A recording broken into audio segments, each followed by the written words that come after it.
The Witches by Roald Dahl. Read by Lolly Adefope.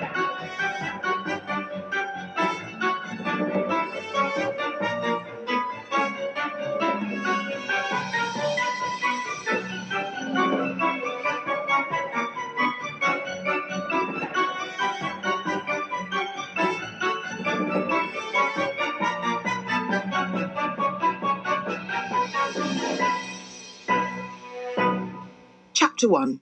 A Note About Witches. In fairy tales, witches always wear silly black hats and black cloaks, and they ride on broomsticks. But this is not a fairy tale. This is about real witches. The most important thing you should know about real witches is this. Real witches dress in ordinary clothes and look very much like ordinary women. They live in ordinary houses and they work in ordinary jobs.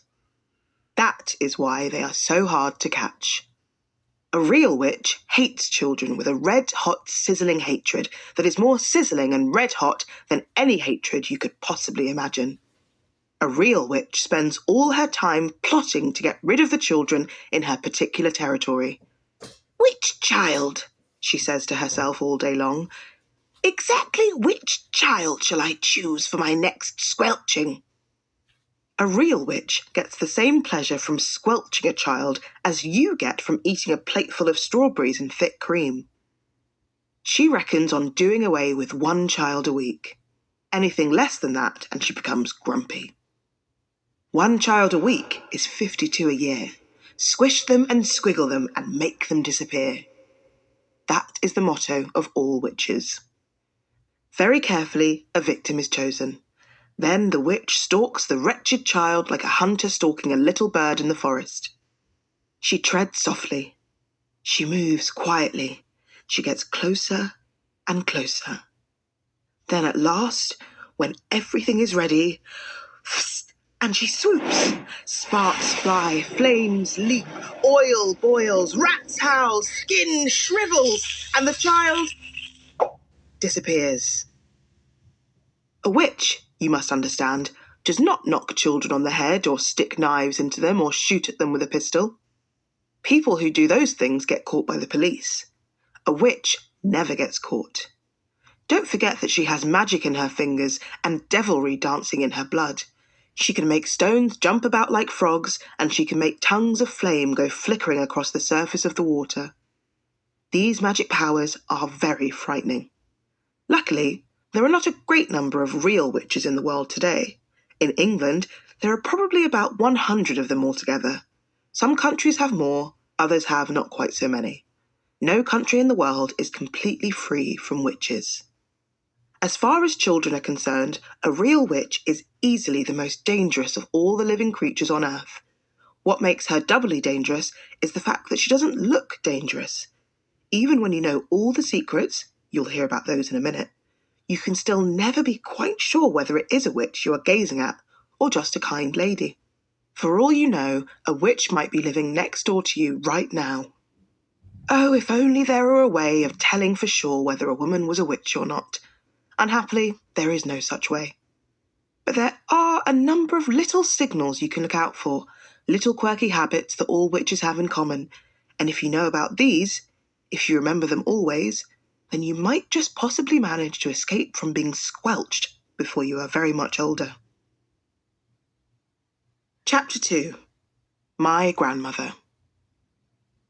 I myself had 2 separate encounters with witches before I was 8 years old. From the first I escaped unharmed, but on the second occasion I was not so lucky. The fact that I am still here and able to speak to you, however peculiar I may look, is due entirely to my wonderful grandmother. My grandmother was Norwegian. The Norwegians know all about witches, for Norway, with its black forests and icy mountains, is where the first witches came from. My father and my mother were also Norwegian, but because they had a business in England, I had been born there and had lived there and had started going to an English school. Twice a year, at Christmas and in the summer, we went back to Norway to visit my grandmother. This old lady, as far as I could gather, was just about the only surviving relative we had on either side of our family. She was my mother's mother, and I absolutely adored her. Soon after my 7th birthday, my parents took me as usual to spend Christmas with my grandmother in Norway. And it was over there, while my father and mother and I were driving in icy weather just north of Oslo, that our car skidded off the road and went tumbling down into a rocky ravine. My parents were killed. I was firmly strapped into the back seat and received only a cut on the forehead.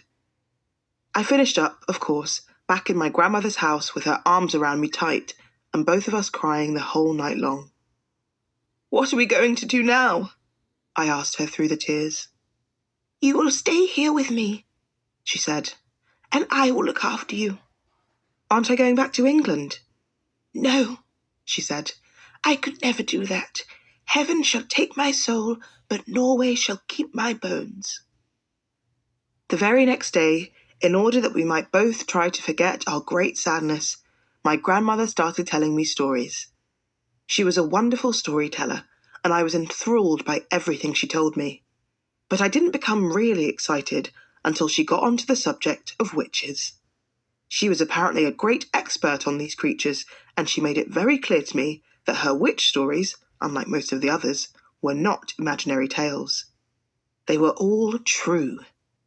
Everything she was telling me about witches had actually happened, and I had better believe it. What was worse, what was far, far worse, was that witches were still with us. "My darling," she said, "you won't last long in this world if you don't know how to spot a witch when you see one." "But you told me that witches look like ordinary women, Grandmama. So how can I spot them?" "You must listen to me," my grandmother said. "You must remember everything I tell you."